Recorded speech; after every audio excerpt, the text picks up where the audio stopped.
سیاست اور سیاسی نظام کے حوالے سے جو ہمیں فلسفے میں سب سے پرانی بحث ملتی ہے وہ ہے پلاٹو کی صورت میں. پلاٹو نے ایک کتاب لکھی تھی دا ریپبلک. دا ریپبلک میں اس میں جو ہے اس نے اپنے سیاسی خیالات کا اظہار کیا تھا، اور سب سے پہلے یہ سوال اٹھایا تھا کہ سیاسی نظام کو، معاشرے کو، معیشت کو،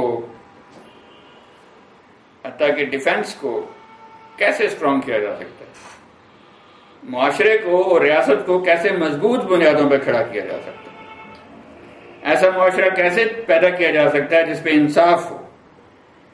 کیونکہ پلاٹو کو دو قسم کی جو ہے وہ پینز تھیں، پرابلمس تھیں. ایک تو وہ سوکریٹیز کا شاگرد تھا، سقراط کا، جس کو سزائے موت دی گئی. اب سوکریٹیز جو تھا، سقراط ایک عظیم انسان تھا، وہ سیاستدان نہیں تھا، وہ عظیم فلسفی تھا، وہ عظیم انسان بھی تھا. تو پلاٹو کو یہ بہت دکھ تھا کہ یہ کس طرح کا معاشرہ ہے جس میں میں رہ رہا ہوں، جس میں سقراط جیسے عظیم انسان کو سزائے موت دے دی جاتی ہے. اس کو ٹھیک کرنا چاہیے. دوسرا اس کو یہ تھا کہ جو ارد گرد کی ریاستیں تھیں، اسپارٹا وغیرہ، وہ بار بار ایتھنز پہ حملہ کرتے تھے اور نقصان کرتے تھے. تو وہ چاہتا تھا کہ یہاں کی اسٹیٹ اتنی اسٹرانگ ہو کہ وہ باہر کے حملہ آوروں کا مقابلہ کر سکے. تو اس طرح کی باتوں نے اسے سوچنے پہ مجبور کیا، اور اس نے اپنی کتاب دا ریپبلک لکھی. ریپبلک میں اس نے بہت سارے انٹرسٹنگ آئیڈیاز دیے، مگر ہم جس ایک سوال پہ، جو نقطے پہ اپنے مرکوز رکھیں گے، اور وہ یہ ہے کہ کس طرح کے لوگوں کی حکومت ہو، یا کس کی حکومت ہو تو ریاست اور معاشرہ مضبوط انسانی بنیادوں پر تعمیر کیا جا سکتا ہے.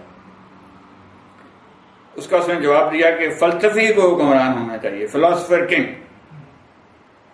کیونکہ فلاسفر ایک بے لوث انسان ہوتا ہے، وہ لالچی نہیں ہوتا، اس کی عقل جو ہے اور فہم عام لوگوں سے نسبت بہت بہتر ہوتا ہے، وہ محنتی اور جفاکش ہوتا ہے، اور وہ دوسروں کے بارے میں بہت کنسرن رکھتا ہے. تو اگر فلسفی جو ہے وہ حکمران ہوگا تو پھر ہم ایک بہتر معاشرہ اور اچھی ریاست کی تشکیل کر سکتے ہیں. اور ظاہر ہے جب فلسفی جو ہے حکمران ہوگا تو اس کے جو ارد گرد لوگ ہوں گے وہ بھی سارے فلاسفرز ہی ہوں گے. تو یہ سوال، بیسک کوشچن کہ who can be the best ruler or who has the right to rule for the betterment of society and the state, was first initiated by Plato in his book The Republic. مگر یہ سوال 2000 سال تک travel کرتا رہا، یہ سوال ختم نہیں ہوا. پلاٹو کے بعد بادشاہت ہوئی. بادشاہتوں کے دور میں یہ سمجھا جاتا تھا کہ ایرسٹوکریسی جو ہے وہ بہترین حکمران ہوتی ہے، اور کنگ جو ہوتا ہے وہ اس ایرسٹوکریسی کا نمائندہ ہوتا ہے، اور خدا کا نمائندہ بھی ہوتا ہے. کیونکہ چرچ کے آنے کے بعد اور اس سے پہلے بھی رومن امپائر میں بھی جو بادشاہ ہوتے تھے ان کو خداؤں کی، اس وقت گاڈز ہوتے تھے، خداؤں کی آشیرواد حاصل ہوتی تھی، اور اس سے وہ دعائیں بھی کرتے تھے اور منتیں بھی مانگتے تھے اور ان سے مدد بھی حاصل کرتے تھے.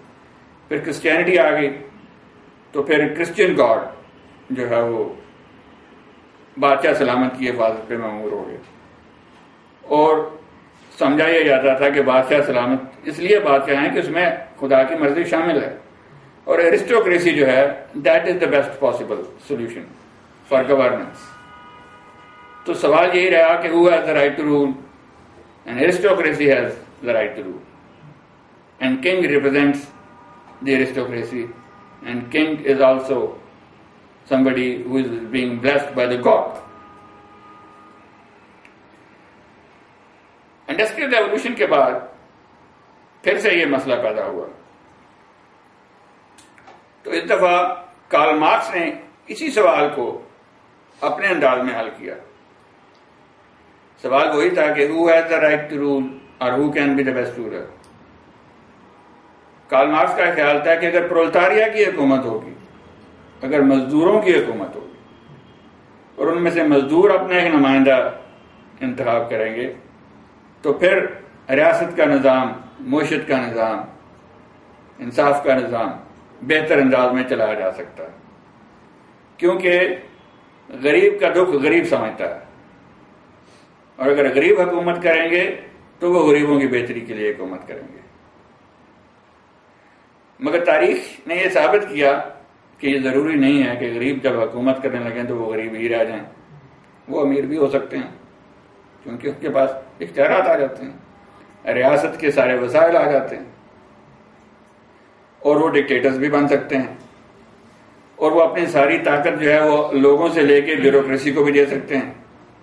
تو کمیونسٹ ممالک میں ہم نے دیکھا کہ پرولتاریا کی حکومت آنے کے بعد غریب امیر ہو گئے، طاقت بیوروکریسی کے پاس چلی گئی، کیونکہ انتظامی امور جو تھے وہ بہرحال سرکار کو چلانے ہوتے ہیں، اختیارات ان کے پاس چلے گئے، اکاؤنٹیبلٹی کے سسٹمز کمزور ہوتے چلے گئے، اور ایونچولی یہ سسٹم پولیٹیکلی بھی اور اکنامکلی بھی کلیپس کر گیا. پولیٹیکلی اس لیے کہ وہ ڈکٹیٹرشپس تھیں، اور ڈکٹیٹرشپس جو ہیں وہ ختم ہو گئی. چائنا میں ابھی بھی ہے، باقی بہت سارے ممالک میں، یعنی ایسٹرن یورپ سارے کا سارا ڈکٹیٹرشپ میں تھا اور سارے کا سارا سوشلسٹ تھا، وہ ختم ہو گیا. دنیا کے اور بہت سارے ممالک میں ختم ہو گیا. اور کمیونزم ایز اے سسٹم جس کی بنیاد ایبسنس آف پرائیویٹ پراپرٹی تھی وہ بھی ختم ہو گیا. میں کمیونزم کی بات کر رہا ہوں، مارکسزم کی بات نہیں کر رہا ہوں. ایک صاحب ہٹلر بھی ہو گزرے، انہوں نے کہا کہ یہ سب بکواس ہے، اصل میں ریس ہوتی ہے. دیر آر سرٹن ریسز جن کا رائٹ ہے حکومت کرنے کا، اور جرمن ریس کا رائٹ ہے حکومت کرنے کا. We are the best race. تو سوال پھر وہی تھا کہ who has the right to rule or who can be the best ruler. تو ہٹلر یہ کہتا تھا کہ Germanic races, we are the best, Aryans are the best, we are the Aryans, we can be the best ruler.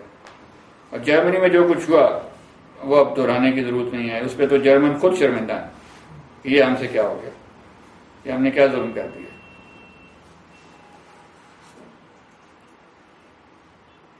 Karl pauper جس کا میں نے ذکر کیا ہے، آپ کو اپنی ریڈنگز میں بھی اس کا ذکر ملے گا، اور جو کہ فلسفی تھا، اس نے یہ کہا کہ دیکھیے درست جواب حاصل کرنے کے لیے سوال کا درست ہونا بھی ضروری ہے. اگر آپ سوال ہی غلط کریں گے تو جواب اس کا ٹھیک آ ہی نہیں سکتا. تو یہ سوال ہی غلط ہے کہ who has the right to rule اور who can be the best ruler. This is a wrong question. سوال یہ ہے کہ کیا ہم کوئی ایسا نظام لا سکتے ہیں جس کے ذریعے ہم اپنے رولرز کو یا ریپرزینٹیٹیوز کو، اگر وہ الیکشن کے ذریعے آئے ہیں، چینج کر سکیں. کیا کوئی ایسی پاسبلٹی ہے؟ This is the question. تو اس کا حل اس نے جمہوریت کی صورت میں ڈھونڈا. وہ کہتا ہے کہ یہ ضروری نہیں ہے کہ ہم جمہوریت میں درست لوگوں کا انتخاب کریں، ہم غلط لوگوں کا انتخاب کر سکتے ہیں، مگر اس میں صرف سہولت یہ ہے کہ ہم ان کو ریپلیس کر سکتے ہیں، اور اس بات کا امکان بھی موجود ہے کہ ہم اگلی دفعہ پھر غلطی کریں، مگر پھر اس میں امکان یہ موجود ہی ہے کہ ہم ان کو پھر ریپلیس کر سکتے ہیں. تو سوال ہے کہ کیا ایسا نظام بنایا جا سکتا ہے جس کے ذریعے اگر غلط لوگ ہم پہ حاکم ہو جائیں تو ہم اس کو پرامن طریقے سے ریپلیس کر سکیں. تو اس کا حل جو ہے اس نے کہا کہ جمہوریت ہے، اور اس سوال کو ہمیشہ کے لیے رد کر دیا کہ یہ سوال کہ کس کو حکمران ہونا چاہیے، فلسفی کو ہونا چاہیے، مزدوروں کو ہونا چاہیے، کسی ریس کو ہونا چاہیے، کسی کلاس کو ہونا چاہیے، ایرسٹوکریسی کو ہونا چاہیے، ورکنگ کلاس کو ہونا چاہیے. یہ غلط سوال ہے. بیسک سوال یہ ہے کہ سسٹم ایسا کیسے بنایا جائے کہ جس کے ذریعے ہم اپنے ریپرزینٹیٹیوز کو یا نان ریپرزینٹیو کو چینج کر سکیں، اور کیا ایسا نظام بنانا پاسبل ہے یا نہیں. تو اس کا جواب یہ تھا کہ دس از پاسبل. اور ہم یہ دیکھتے ہیں کہ اس وقت دنیا میں بے شمار ملک ہیں جہاں جمہوریتیں ہیں، جہاں پہ لوگ آتے ہیں، وعدے کر کے آتے ہیں، کچھ سچے ہوتے ہیں، کچھ جھوٹے ہوتے ہیں. لوگ ان کو کچھ عرصے کے لیے برداشت کرتے ہیں، کچھ کو زیادہ دیر کے لیے برداشت کرتے ہیں، کچھ 2 دفعہ الیکشن جیت جاتے ہیں، کچھ 3 دفعہ جیت جاتے ہیں، کچھ 1 دفعہ جیت کے ہار جاتے ہیں، کچھ 1 دفعہ جیتنے کے درمیان میں اتنے بدنام ہو جاتے ہیں کہ مڈ ٹرم الیکشنز ہو جاتے ہیں. ایون اسٹیبلشڈ ڈیموکریسیز میں، بھارت میں 90s میں بہت دفعہ مڈ ٹرم الیکشنز ہوئے. برطانیہ میں بھی جو ہے وہ کئی دفعہ مڈ ٹرم الیکشن ہوئے ہیں. بلکہ اب بھی باتیں ہو رہی ہیں کہ اگر یہ ان سے حکومت نہیں چلے گی اچھی طرح کی تو ہو سکتا ہے مڈ ٹرم الیکشن ہو جائیں. اگر گورنمنٹ ان پاپولر ہو جائے تو ہو سکتا ہے مڈ ٹرم الیکشن ہو جائیں. وچ از اے ویری اسٹرانگ ڈیموکریسی. سو یہ سوال غلط ہے کہ who has the right to rule, which class, which race, which sort of people. Even technocracy کے بارے میں بات ہوتی ہے کہ جی کو ماہرین ان کو اکانومسٹ آ جائے نا اگر پاکستان میں اچھے ان کو حکومت دے دی جائے تو وہ مسئلے حل کر دیں گے. ایسے تجربات دنیا میں ہوئے ہیں. ٹانسو سیڈر اکانومسٹ تھی، ترکی کی وہ رہی حکمران، کچھ زیادہ نہیں کر سکی. ٹیکنوکریٹس اور بھی بہت سے ملکوں میں آئے مگر وہ کچھ زیادہ نہیں کر سکے. تو جہاں تک یہ سوال ہے کہ ٹیکنوکریٹس کو حکومت دے دی جائے تو وہ ٹھیک کر لیں گے، تاریخی طور پہ یہ بات بھی درست ثابت نہیں ہے. ابھی تک تو درست ثابت نہیں. ہاں کچھ ایسے ممالک ہیں جہاں ہم دیکھتے ہیں کہ سافٹ ڈکٹیٹرشپس رہی ہیں اور کچھ ٹیکنوکریٹس رہے ہیں اور انہوں نے اپنے معاشی حالات کو بہتر کر لیا ہے. مثلا south east Asia, Mahathir Mohamad کے بارے میں یہ کہا جاتا ہے کہ یار اس نے کمال کر دیا. اسی طرح ساؤتھ کوریا کے حکمران کے بارے میں یہ کہا جاتا ہے. یہاں پر تائیوان، سنگاپور، یہاں کسی نہ کسی حد تک سافٹ ڈکٹیٹرشپ رہی ہیں اور انہوں نے معاشی ترقی بھی کی ہے اور ایونچولی ان کا سیاسی نظام بھی بہتر ہوا ہے. مگر اس کی وجوہات کچھ اور ہیں جس کو ہم اگلے لیکچر میں ڈسکس کریں گے کہ یہاں پر کیا ہوا. اس کی وجہ ڈکٹیٹرشپ نہیں تھی، اس کی وجہ ہیروازم نہیں تھا، اس کی وجوہات کچھ اور تھیں. تو ہم یہ فارمولہ نہیں بنا سکتے. ہم کچھ ایکسیپشنز کی بات کر سکتے ہیں کہ in certain exceptional cases even non democratic regimes have been able to stabilize their economies first and then afterwards stabilize their political system. But that has only happened in Southeast Asia. Why not in Africa? Why not in other Asian countries? Why not in Latin America? ٹھیک ہے، تو اس کی وجہ کیا ہے؟ یہ exception ہمیں ایک خاص ہی علاقے میں کیوں نظر آتی ہے اس پہ ہم بعد میں بات کریں گے. مگر یہ بات طے ہے کہ سیاسی نظام جو ہے اس کی بحث کو کارل پاپر نے جس طرح سمیٹا اس پہ ابھی تک اس سے بہتر جواب کسی کے پاس نہیں آ سکا. کارل پاپر یہ بھی کہتا تھا کہ حتمی سچ کچھ نہیں ہوتا. جب آپ بحث کرتے ہیں تو آپ ہمیشہ ریلیٹیولی ٹروتھ کے قریب ہوتے ہیں. آپ کبھی بھی ایبسولوٹ ٹروتھ کی بات نہیں کر رہے ہوتے. ایبسولوٹ نام کی کوئی چیز نہیں ہوتی، نہ سائنس میں نہ میٹا فزکس میں. We are always in a relatively better position. اور وہ ہمیشہ کہتا تھا کہ وی grow and we grow slowly. ہم کبھی بھی کسی گاڑی کا کوئی آخری حتمی ماڈل نہیں پیش کر سکتے تھے کہ یہ آخری ماڈل ہے، اس سے بہتر نہیں آ سکتا. We can always try for a better model. اور وہ آہستہ آہستہ آہستہ آہستہ ہوتا چلا جاتا ہے. جس طرح اشیاء میں ہوتا ہے اسی طرح سوسائٹی میں بھی ہوتا ہے.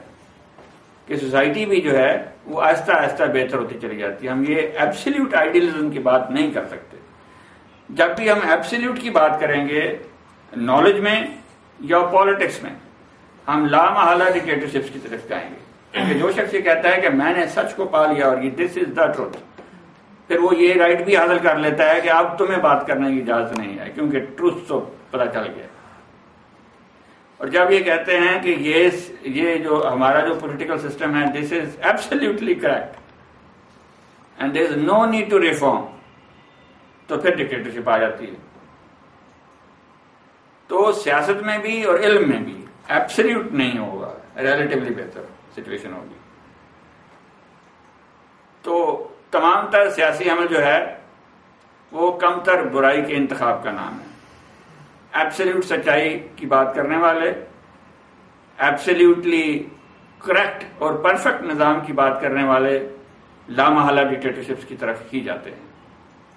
تو یہ جو اس کا آئیڈیا ایبسلیوٹ اور ریلیٹیو کا تھا، یہ علم پہ بھی اپلائی ہوتا ہے، پالیٹکس پہ بھی اپلائی ہوتا ہے. اور اس سارے آئیڈیا میں ہیرو کی کوئی گنجائش نہیں نکلتی ہے. اگر ہیرو کی گنجائش نکلتی بھی ہے تو وہ بھی ایک ڈیموکریٹک سیٹ اپ میں نکلتی ہے، جو کچھ عرصے کے لیے آتا ہے، لوگوں سے وعدے کرتا ہے. جیسے براک اوباما کا ایک بہت شور تھا ساری دنیا میں. He had become a celebrity of the world. مگر because of the democratic system اب اس کے بارے میں یہ باتیں ہو رہی ہیں کہ شاید وہ اگلا الیکشن بھی نہیں جیتے گا. سو ہیرو کا جو سینڈروم ہے وہ ڈیموکریسی میں زیادہ طرح کا ہوتا ہے، اور اگر ہیرو کا سینڈروم ان ڈیموکریٹک رجیم کی طرف چلا جائے تو وہ فاشزم اور ڈکٹیٹرشپ کو پیدا کرتا ہے. Thank you very much.